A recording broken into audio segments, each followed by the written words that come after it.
टीईटीचा अभ्यास करणाऱ्या माझ्या सर्व शिक्षक बंधू आणि भगिनींना माझा नमस्कार. तर बघा, जून किंवा जुलैमध्ये होणारी ही जी परीक्षा आहे, हा जो 160 मार्काचा पेपर असणार आहे, त्याच्यापैकी 30 मार्कांसाठी आपल्याला विचारला जाणार आहे बालमानसशास्त्र आणि अध्यापनशास्त्राशी संबंधित काही प्रश्न. तर त्यातीलच काही प्रश्न आपण बघण्याचा प्रयत्न करूया. तर सुरुवात करूया पहिल्या प्रश्नाला. मानसशास्त्राचा जनक कुणाला म्हटले जाते? प्लेटो, ॲरिस्टॉटल, मॅकडुगल की फ्रोबेल? तर विद्यार्थी मित्रांनो, इथं कुठलाही किंतु परंतु न ठेवता आपल्याला माहिती आहे की the father of psychology is Aristotle. So your answer will be Aristotle. प्रश्न दुसरा. ॲनिमा डी ॲनिमा या ग्रंथाचा लेखक कोण? ऑप्शन्स दिलेले आहे वॉटसन, मॅकडुगल, प्लेटो आणि ॲरिस्टॉटल. तर इथंसुद्धा डी ॲनिमा या ग्रंथाचे लेखक आहेत ॲरिस्टॉटल.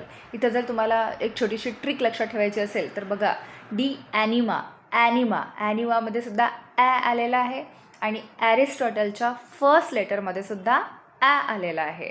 तर आपल्याला लक्षात ठेवायचं आहे डी ॲनिमा या ग्रंथाचा लेखक आहे ॲरिस्टॉटल. तर मानसशास्त्राचा जनकसुद्धा, फादर ऑफ सायकोलॉजीसुद्धा ॲरिस्टॉटल आणि डी ॲनिमा या ग्रंथाचे लेखकसुद्धा ॲरिस्टॉटल. तिसरा प्रश्न बघूया. सॉरी, इथं चुकून चौथा प्रश्न आलेला आहे. तर चौथा प्रश्न आहे, रिपब्लिक हा ग्रंथ कोणी लिहिला? ऑप्शन्स दिलेले आहेत फ्राईड, विल्यम वुंट, प्लेटो आणि ॲरिस्टॉटल. अगेन आपलं आन्सर आहे ॲरिस्टॉटल. तर रिपब्लिक हा ग्रंथसुद्धा ॲरिस्टॉटलने लिहिलेला आहे.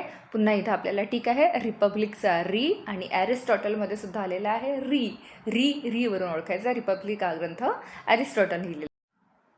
मित्रांनो, पाचवा प्रश्न आहे, भौतिकशास्त्राने केलेल्या प्रगतीने प्रभावित होऊन 1879मध्ये लिप्झिग विद्यापीठात पहिली मानसशास्त्रीय प्रयोगशाळा कोणी सुरू केली? ऑप्शन्स दिलेले आपल्याला फ्राईड, विल्यम वुंट, प्लेटो आणि वॉटसन. तर ह्या प्रश्नाचं योग्य उत्तर आहे विल्यम वुंट. काय लक्षात ठेवायचं आपल्याला की 1879मध्ये लिप्झिग विद्यापीठामध्ये पहिली मानसशास्त्रीय प्रयोगशाळा ही विल्यम वुंट यांनी सुरू केलेली आहे.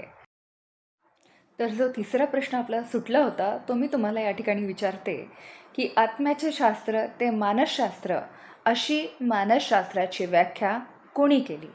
आणि जर का आपल्याला प्रश्नाचं उत्तर येत असेल तर आपलं उत्तर कमेंटमध्ये नक्की लिहा. मित्रांनो, तुम्हाला व्हिडिओ आवडला असल्यास नक्की लाईक, शेअर आणि सबस्क्राईब